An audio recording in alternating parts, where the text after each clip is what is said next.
Hey friends! Today I'm going to show you how I made this coastal style table. I've done this finish several times, and each time I do I always get questions, especially about the top of the table and how I do that faux driftwood effect. So I thought I would put this video together today to show you how I made this table.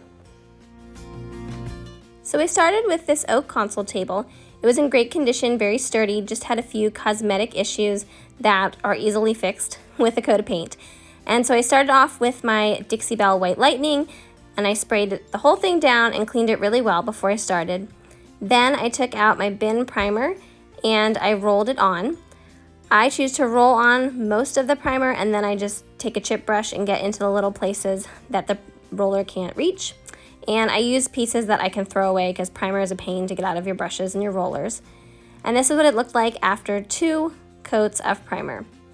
Then I give it a quick sand with a high grit sandpaper just to smooth it out before I put my paint on it.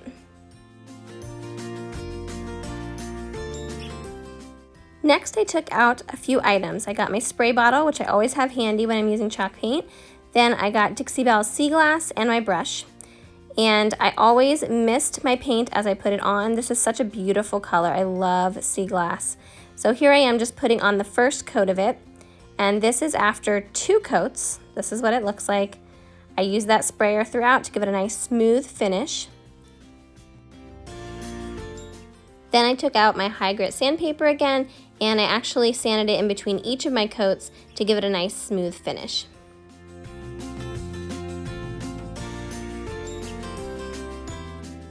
Next, I whitewashed the legs and the base of the table. And I chose to whitewash because I love the color of Sea Glass by Dixie Belle, but it is a little bold and I wanted to go for more of a coastal, soft look. So the whitewashing just kind of tones the overall color down.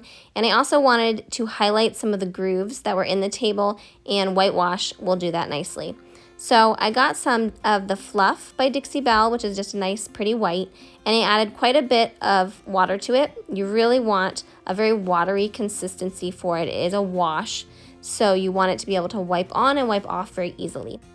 And I just used a cheap chip brush to put it on. I worked in small sections, and then I would wipe it back after I did a section.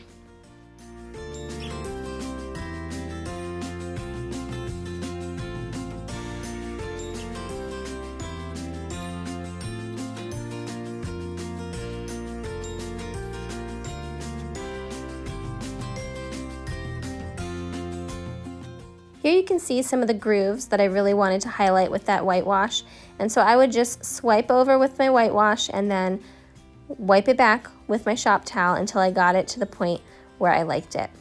You can see the difference here between what it looks like when it's whitewashed and when it's not. Okay, here comes the really fun part, the top of the table. So you can see I have a nice base of the sea glass color there. And then I'm going to be grabbing my Fluff paint again, and I'm going to do 1 coat of the Fluff over the whole table. I use my mister because I want this to just be a nice thin coat over the whole piece, so I keep it moving with the misting bottle as I go. So this is a very long table, so I had to work in sections. So I got Fluff over this whole section and around the edges as well. And then I'm going to be taking my baby wipes. And baby wipes are my best friend. I use them all the time when I'm painting. And in this case, I'm going to be using them for wet distressing.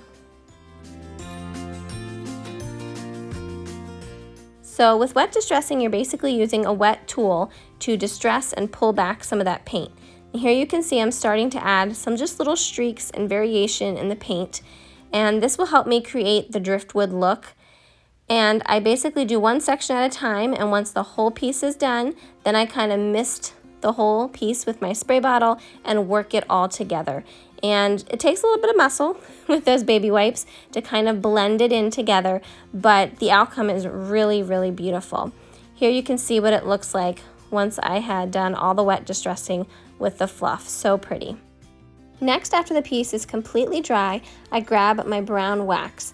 And usually I would put clear wax on first before I would put on a darker wax. But with this piece, I really want the wax to work into the paint and to really stain it and dirty it up to give it more of that driftwood look. So I worked in small sections with a little wax brush, and then I took my cloth. This is just a clean t-shirt, easy to use, and I rubbed it into the paint. And then I would take my clear wax and kind of pull back a little bit of that brown wax, just like I was doing with the wet distressing, to just give it that streaked look that Driftwood has. This again takes a little bit of muscle, but it's totally worth it. You have to work in small sections and then just kind of work and blend the pieces together. That's the beauty of the clear wax, is it works as a little bit of an eraser. So you can really use the clear wax to help you blend the pieces together. And just look how nice this is coming along. It's really starting to get that faux wood look with all the variation and the pulling back and forth.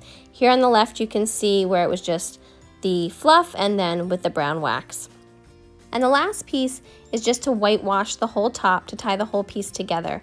Again, I took that fluff, watered it down, and brushed it over the whole top, and then I took my rag and just wiped it back and worked it in, and it just softened the whole top and tied it all together. Look how beautiful that looks. Really has that faux wood look to it.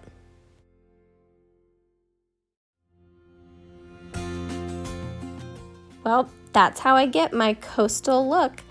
I love this finish. I've used it multiple times, and I will probably use it many more times in the future because I just love how it turns out. If I ever get a beach house, I'm definitely going to be doing a piece with this look. Let me know what you think and if you will be trying something like this in the future with one of your pieces. Thanks, guys. See you next time.